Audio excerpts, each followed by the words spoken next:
What single moment killed off an entire industry? In the United States, railroads killed the canal business. Canal companies knew it was coming and tried to stop the railroads at every turn. That's the most dangerous place to stop them. A rare, incredibly valuable, more than gold, metal was made nearly completely worthless by the invention of the Hall-Héroult process in 1886. That metal was aluminum. The two men invented a process that used electrodes in a hot slurry to break apart the compounds containing the metal and form alumina. That could then be made into metallic aluminum. Metallic aluminum gathers on the cathode. The Washington Monument, completed in 1884, has a 100-ounce aluminum tip which was displayed at Tiffany's before installation because it was such a novelty at the time. The invention of the refrigerator. At the time, transporting ice was the most profitable journey in the world, second in volume only to the silver trade from South America. Eventually in the far future, transporting ice will once again be the most profitable journey, as space stations will need water and oxygen to keep everyone alive. Up until the assassination of Colombia's Minister of Justice Rodrigo Lara Bonilla in 1984 by orders of Pablo Escobar, both the Medellin and Cali cartels could traffic sea with almost zero control by the Colombian authorities. I was in awe when this happened on Narcos. Could not believe they did something so brazen. But then it only got worse. Chile had lots of saltpeter mines. They are all abandoned now because of the creation of synthetic saltpeter by Germany in 1909. This is a good one. Those saltpeter mines were a huge deal before this happened. Luckily Chile had a shitload of other minerals to transition their economy to. Opening of Panama Canal and other notable canals immediately ended entire strings of industries built upon now obsolete shipping lanes. Oh wow, I never considered this. That must have been a huge hit to the industries along the South American coast. I reckon it was similar with the Suez Canal. The cotton gin. In 1793, precisely at 11:24 am on a Tuesday in July, Eli Whitney killed the entire manual cotton separation game with a cotton gin. Conversely, he saved slavery in the American South. Beavis and Butthead killed the band Winger. Within weeks of the first episode featuring the nerdy Stewart character wearing a Winger t-shirt, the band cancelled their arena tour and their record sales plummeted. The Honda CB750. It destroyed the British motorcycle industry overnight and was the head of that tsunami that eventually destroyed the British motor industry. From the largest motorcycle and second largest car industry in the world to a rump today. What is the largest British-owned car company today? Morgan. A car largely made of wood. My dad has a CB750. First bike I learned to ride on the street. Transitioning from dirt. It was in 1982. This was in 2002. You just pull the bike out of the shed, put gas in it, and it runs. Great bike. Glad he still has it. Will eventually get it to my garage. Electric and gas lighting saved the whales. Over 100 years ago they were near extinction because whale blubber was used to light street lights. Electric and gas lights came in and almost overnight whales weren't needed in their numbers for their blubber and they were saved. Fiberglass completely changed the boating industry. It drastically slowed the deforestation of exotic hardwoods, changed the designs and performance of boats, changed from skilled woodworkers to more of assembly line setup. This reminds me about the Spanish Armada back in 1580s that cleared several dozen hectares, if not close to 100 from both sides of the conflicts of oak and other trees, completely decimating entire ecological regions. There's those pictures from like 1910 of New York where the whole street is just horse-drawn carriages, then pictures from 1920 where it's just cars. Ford Model T affordable motorcars killed off the horse industry very quickly. Weird rich women are keeping it alive. Hindenburg killed the blimp and airship industry in the cradle. It could have been a good industry but the fact that it was caught on film and was the first disaster to be caught on film just killed everyone's enthusiasm for airships. 13 hours later edit. Okay, I get it, the industry was dying anyway, but Hindenburg was very much the final nail in the coffin for people of the time as they could see the disaster and hear the reactions. I read somewhere that the Empire State Building was designed to be a disembarkment station for airships. Cell phones causes the decline in home phones. To this day I only know one person with a house phone and it's only for show. Everyone has their own phone now, even young kids. An incoming Australian gov killed off high-speed internet. Was originally planned for fibre to the house building for every house building. Incoming gov, LNP, changed that to a mix of technologies and now industries are struggling and the populace are hamstrung with terrible infrastructure. Dang IT Australia. The diesel emission scandal has almost killed the diesel for small cars and motorsport applications. 11-figure fines. The loss of diesel as a more efficient and environmentally friendly choice, and it resulted a bunch of manufacturers, mostly within the VAG group, Audi and Porsche most notably, completely dumping their diesel development programs overnight. UFC. It basically slowed down all traditional martial arts dojos like karate, taekwondo, kung fu, jeet kune do, etc. Until this day, UFC's first event made a huge impact overnight to all martial artists and their markets around the globe. It showed how ineffective the majority of martial arts styles in an actual fight or a cross-discipline tournament. The first event was rather a collection of bar brawls when people expected blood sport type of fights. Less popular disciplines at that time such as Brazilian Jiu-Jitsu, Muay Thai, Sambo, shoot fighting and judo emerged and suddenly went mainstream since it was proven to work in an MMA style fight. I remember the first UFC PPV. I was raised by a boxer and boxing was big in my house, so we were always watching fights. They marketed this as the next wave in combat sports. No rules, one long butt round, no weight classes, just two men fighting. It was nuts. A lot of it was sloppy and savage, then they started regulating it and made it much more legit. The Manufacturing Fiasco, where Jalisco brand Mexican style cheese was mistakenly made from unpasteurized milk taken from cows not farmed to produce raw milk, that killed a dozen or so people, annihilated the raw milk sector of California.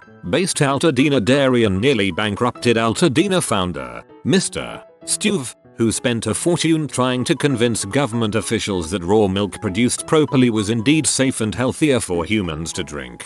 That's one big sentence.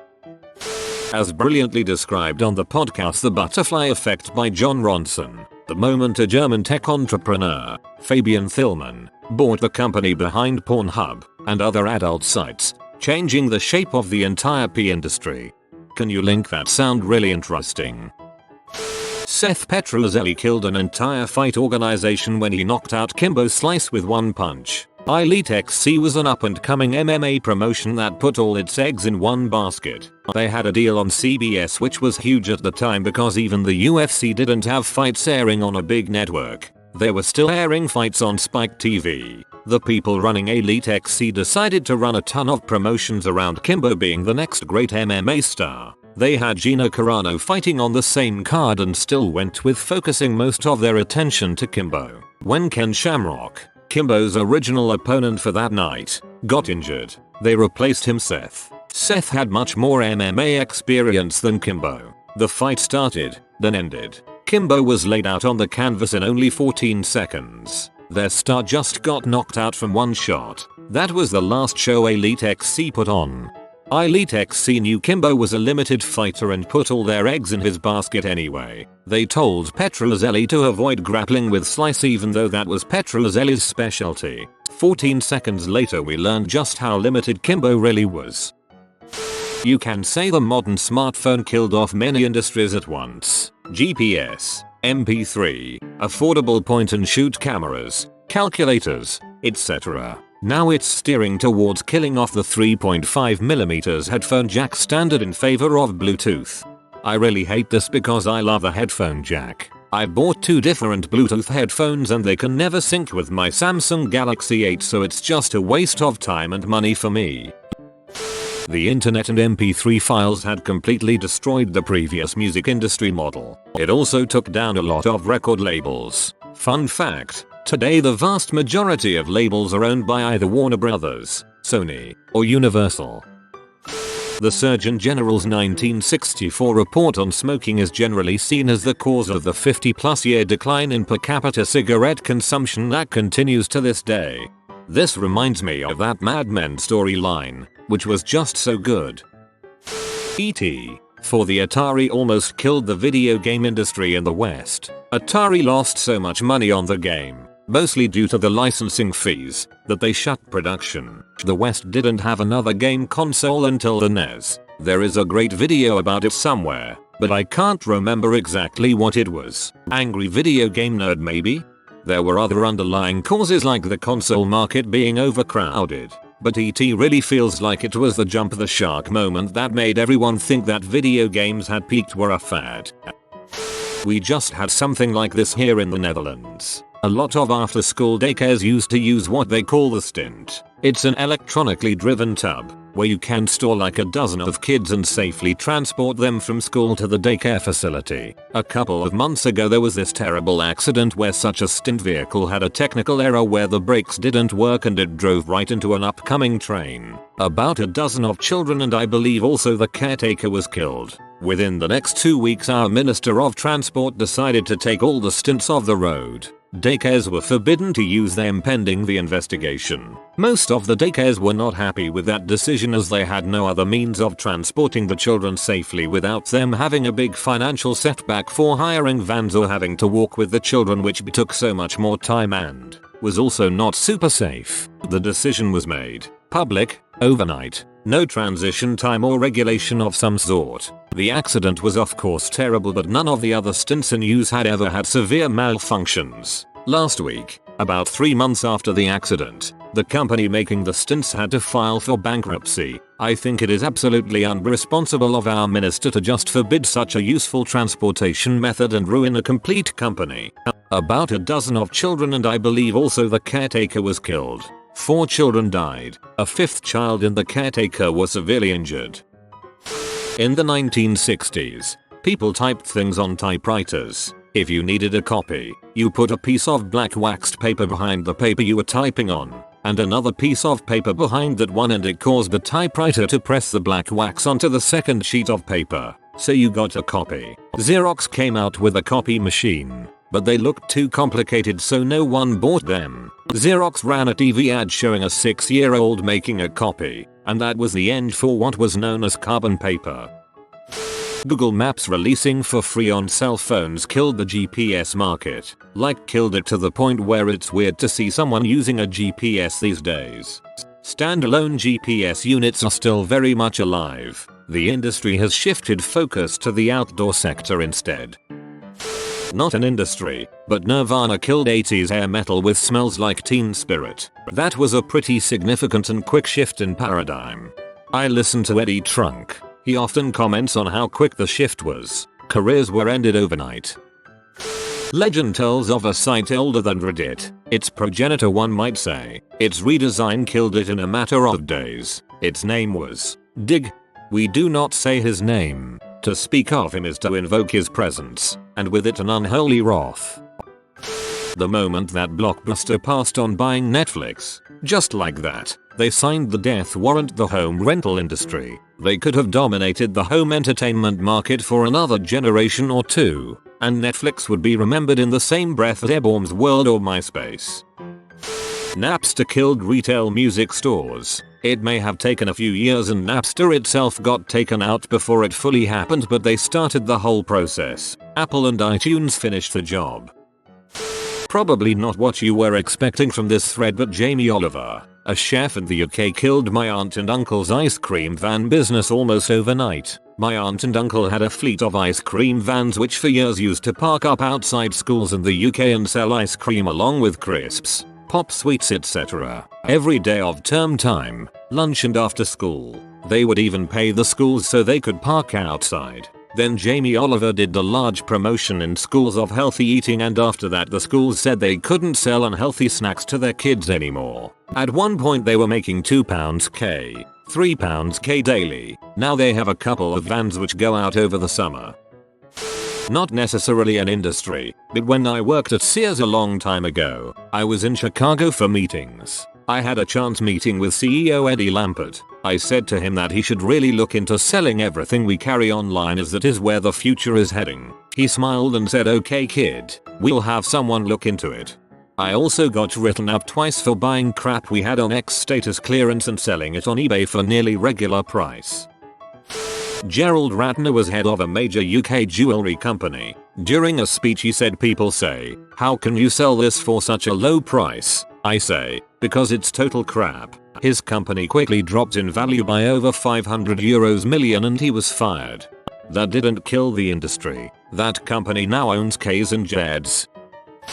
Don't know if it counts, but the comedy series Bo Selector killed the career of R&B garage artist Craig David. He was huge in the UK and some other parts of the world, and was gaining traction in the US, until the show came out and had a deformed, pathetic version of him as one of the main characters. Nobody could take him seriously afterwards, especially as the main joke was about how he pee himself constantly. I read interviews with him since where he said that before the show, women would shout "I love you, Craig" at him in the street, and afterwards they'd shout "You pee yourself today?"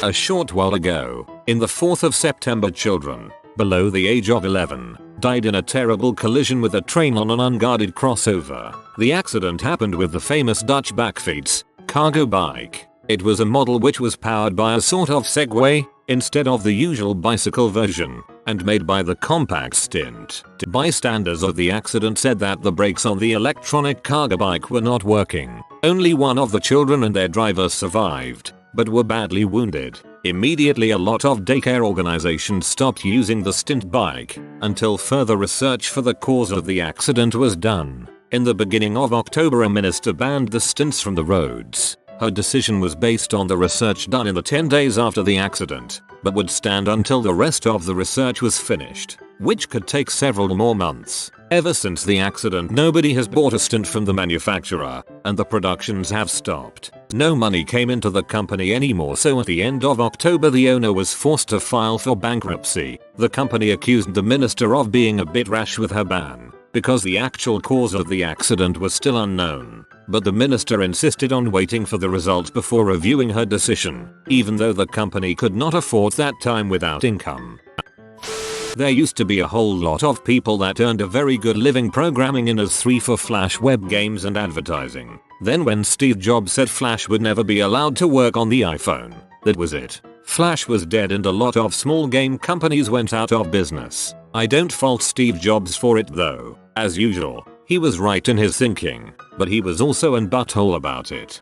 Flash was a messy, insecure nightmare. It deserved to die painfully.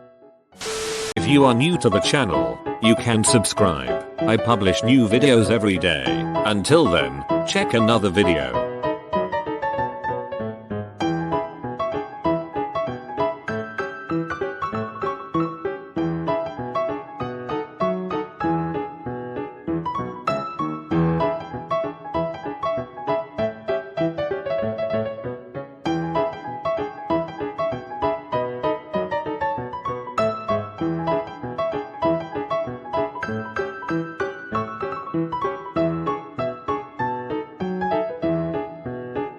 Bye for now.